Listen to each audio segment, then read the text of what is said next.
Благодарам, почитуван председателя на комисијата. Овако, она што е пред нас е ребалансот на буџетот, кој што би требало да го даде патоказот на каде ќе се движи Република Македонија во останатиот период, во останативе 2,5 квартали од годинава, и практично би требало да ни даде патоказ дали Република Македонија, економијата ќе преживее, дали граѓаните ќе видат некаква иднина или пак се уште ќе продолжиме со вакво забрзано темпо да тонеме се подлабоко и подлабоко. Со предлог ребалансот на буџетот приходите се проектирани на 245,8 милијарди денари и тие се за околу 6,9 милијарди денари повисоки во однос на иницијалните проекции, додека расходите на ниво од 288,5 милијарди денари или за околу 16 милијарди денари повеќе во однос на иницијалните проекции. Она што е забележливо во оваа проекција е тоа што проектирате пораст на приходи по однос на даноци.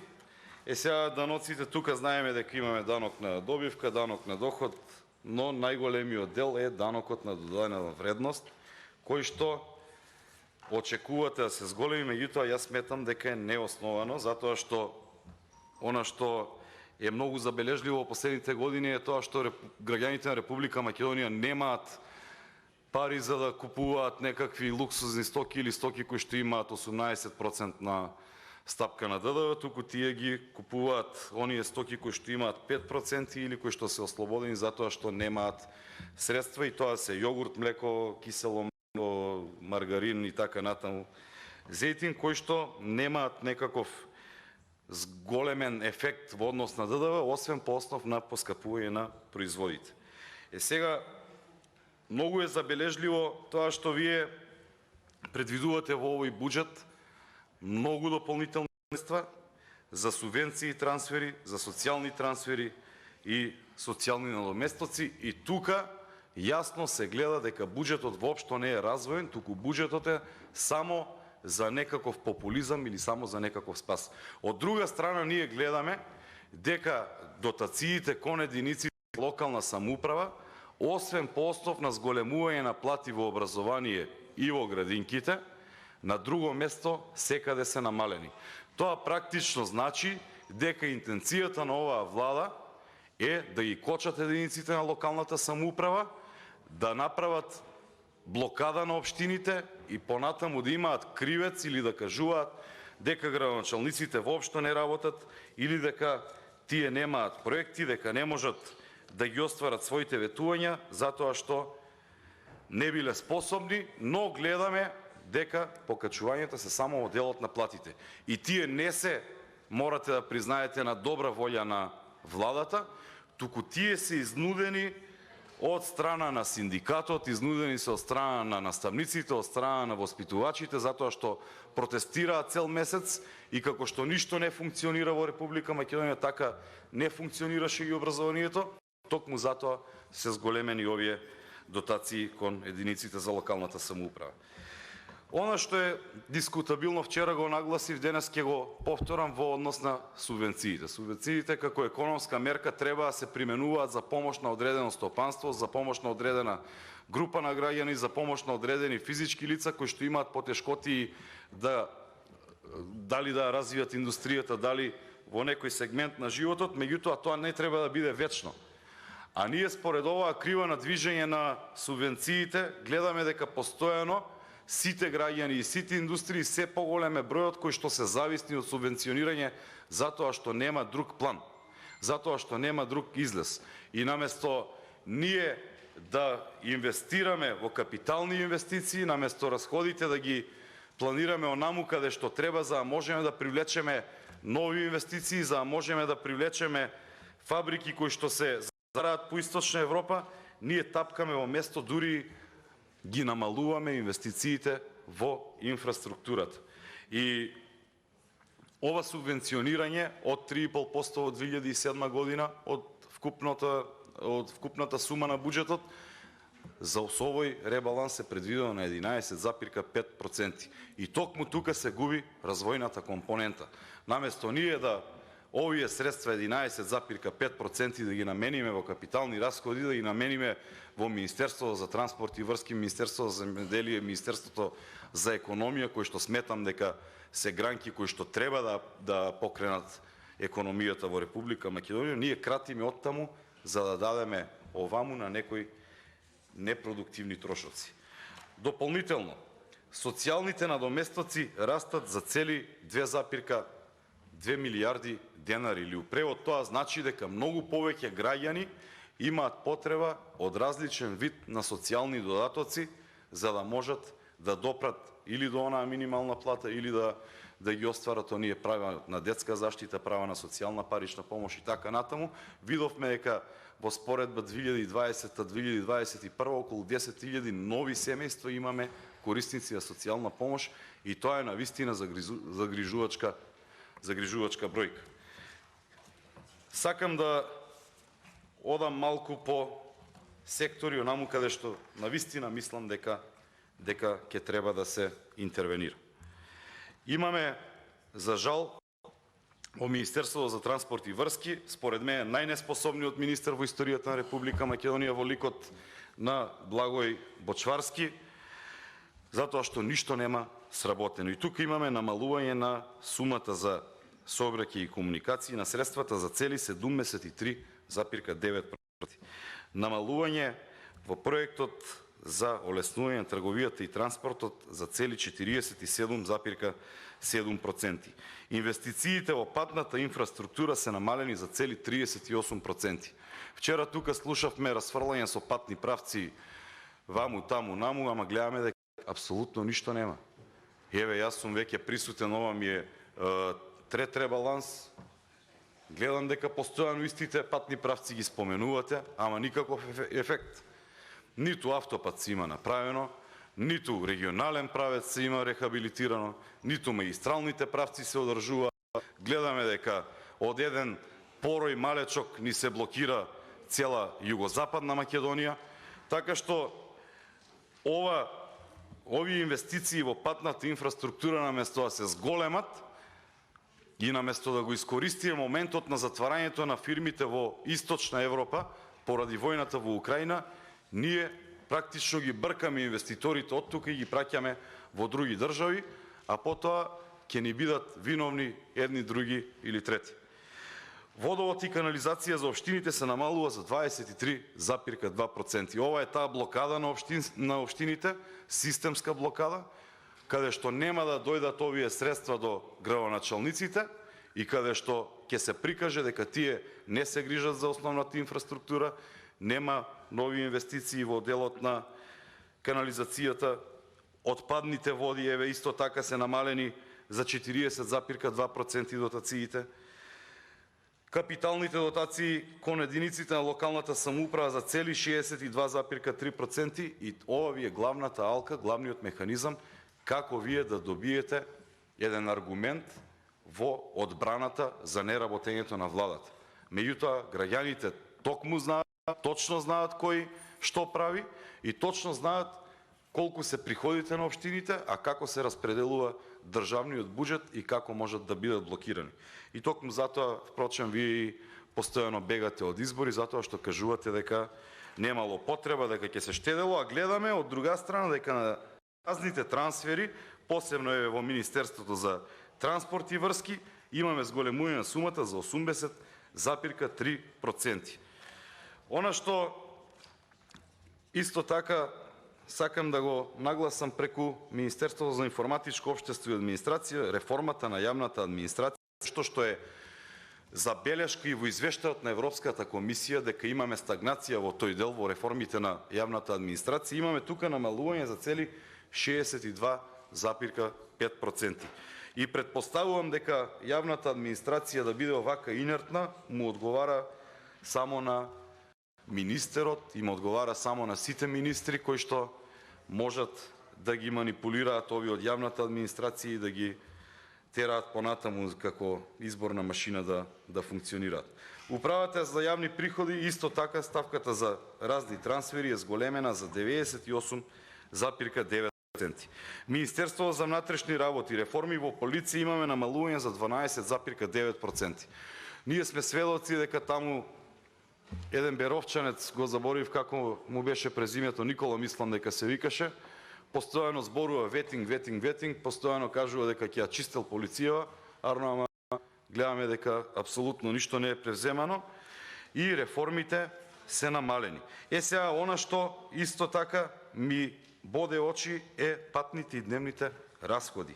Тука немаме некаков дисбаланс, немаме никакво поместување, практично, односно 0,2% само зголемување, меѓутоа патните и дневните расходи, посебно во Министерството за внатрешни работи, се должат поради политичкиот реваншизам.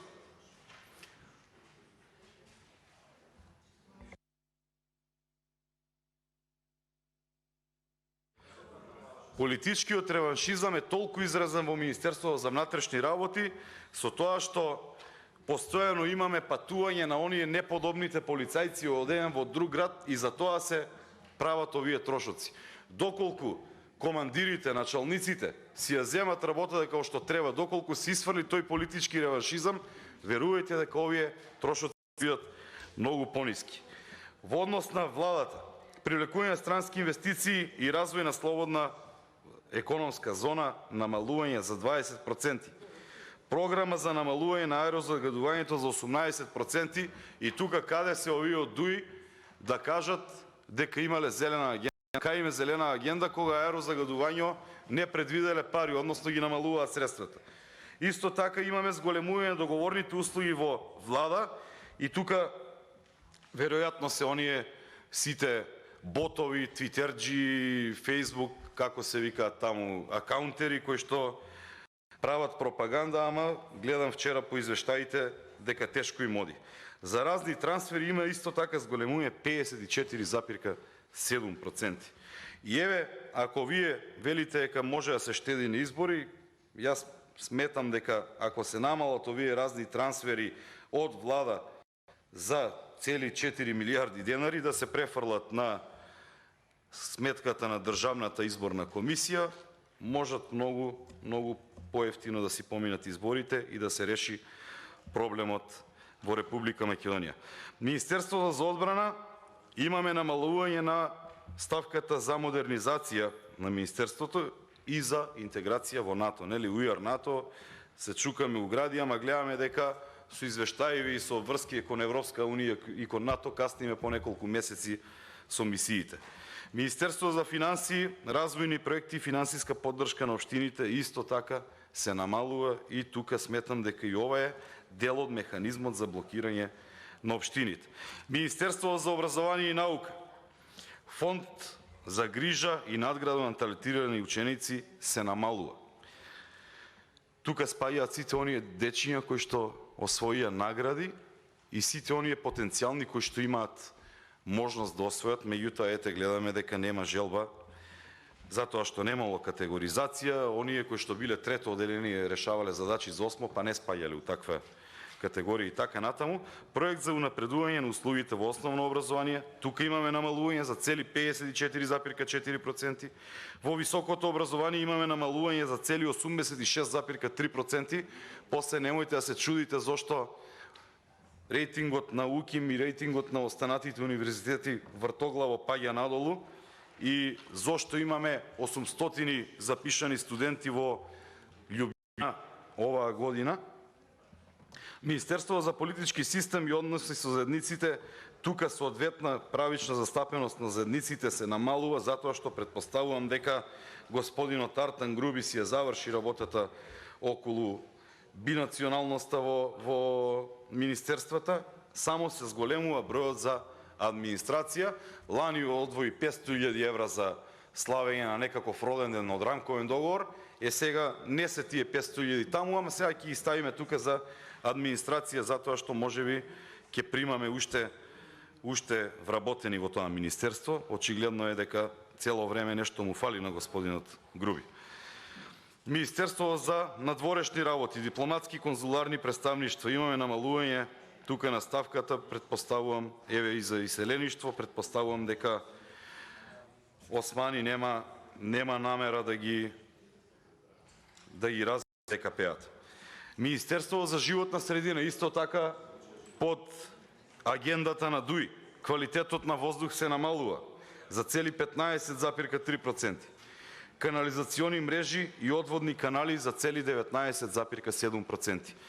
Кај одводните канали сакам да потенцирам дека овие инвестиции ни се многу потребни за развој на земјоделството како столб кој што може да одржи економијата во Република Македонија. Меѓутоа, ете, Министерството за животна средина не предвидува доволно средства, но затоа ги предвидува покачувањата во трансферите на невладините организации, кои што треба да кажат колку ни е зелена шарпланина, а пред 5 години вие превземавте обврска како влада да управувате со депонијата, меѓутоа гледаме дека се уште таа депонија си гори и никој не се грижи за неа. Министерство за труд и социјална политика, на доместоци за социјална заштита имаме пораст од 20,9% и тука е тоа страшното кое што претходно ви го кажав. Не можете ви да се гордеете дека сме имале зголемени средства во однос на социјалната заштита, која знаеме тие на што се должат. Тие се должат на сиромаштијата на граѓаните.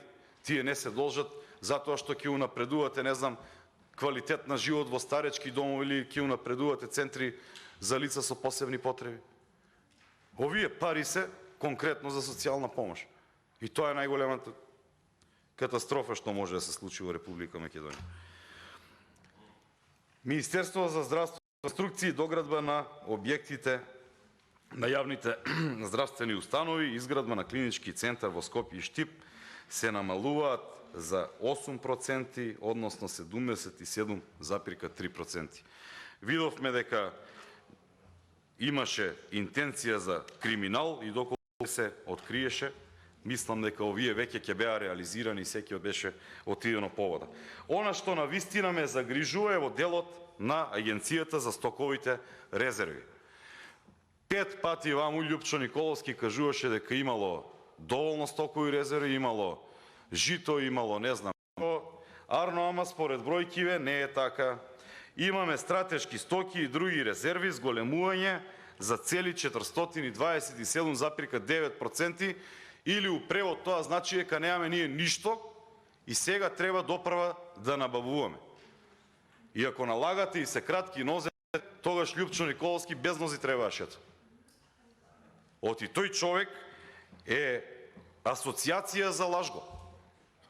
Тој човек постојано ваму го убедува народот едно, од друга страна прави друго. Министерство за земјоделие кажуваат едни приказни, ваму гледаме дека ќе има извоз на јачмен, дека договараат извоз на пченица, во време кога не знаеме дали ќе имаме храна. Не во време кога не знаеме која ќе биде цената, во време кога не знаеме дали ќе имаме храна, тој преку кумановски фирми и преку неговиот заменик Трајан Димковски договараат извоз во Северна Африка и во Грција. Од друга страна, на земјоделците ниту субвенции им се исплатени навремено, ниту имаат некаков стимул, ниту каналите им се изчистени, ниту имаат вода и така натаму. Единствена светла точка во кариерата на тој човек е фаќањето на путерот 40 кг. Толку. Министерството за правда, јакнење на владење на правото, е дека не ви е потребно тоа, 57,1%. Арно, ама вие си предвидувате, нели, да имате повисоки плати за судиите, затоа што сметате дека во иднина тие ќе бидат тие кои што ќе го одбранат, ама народот поинаку мисли и народот го има конечниот суд, го нема ниту русковска, ниту кацарска. Министерството за земјоделство исто така, програмата за наводнување се крати 58,8%, арно, ама кај договорните услуги имаме зголемување за 97,7%. И затоа што гледам дека кај сите министерства под разни трансфери имаме зголемување, во делот на комуналии, имаме зголемување во делот на транспорт, имаме зголемување во делот на грејење. Дајте и на луѓево, дајте на граѓаниво да им помогнеме со тоа. А како ќе им помогнеме? Ќе им помогнеме ако не ги прифатите амандманите. Во вас е моќта да одлучите на каде ќе оди Република Македонија. Имаме барања од синдикати, имаме барања од комори, дајте барем еднаш сослушајте ги. Синдикатите излегоа со едно просто барање кое што го имаат преточено во амандман и ние ќе им дадеме поддршка. Вашата поддршка е клучна, дали овие луѓе кои што се дел од јавната администрација ќе добијат барем линеарно покачување, иако тоа не е правично. Најправично е скалестото покачување. Имаат поднесено амандман за покачување од 2800 денари, линеарно, во ова се моќте да одлучите на каде ќе одат. Не може само на институциите да им се пресметуваат зголемени трошоци во однос на транспорт, на грејење и на комуникации, а на граѓаните да не им се пресметуваат. Постојано одите од една небулоза. Трансферите до невладините организации исто така имаат зголемување за 8,4% и веројатно тоа ќе ви биде дополнителен механизам преку оние што беа на Мила Царовска, кои што ги имплементиравте во законите, да можат да кажуваат дека државата цвета, дека имаме едно општество за сите, дека имаме развојна зелена агенда и така натаму, меѓутоа гледаме дека државата се движи во погрешен правец. За крај, затоа што ми снема време, би ве замолил како дел од владеачкото мнозинство, дајте да го измениме овој предлог буџет, затоа што овој предлог буџет не го носите вие. Го носат луѓе кои што не биле избрани од народот и кои што немаат одговорност пред него. Вие лично имате одговорност. Вас ве бирале и вие можете да им помогнете и на синдикатите, и на синдикатите, и на сите сектори, и на сите комори. Дајте да се најдеме на средина, да најдеме заедничко решение кој што ќе биде најдобро и за економијата, која што ќе ни направи некаков одржлив развој и сите граѓани ќе бидат задоволни. Ви благодарам. Благодарам колега Здравков.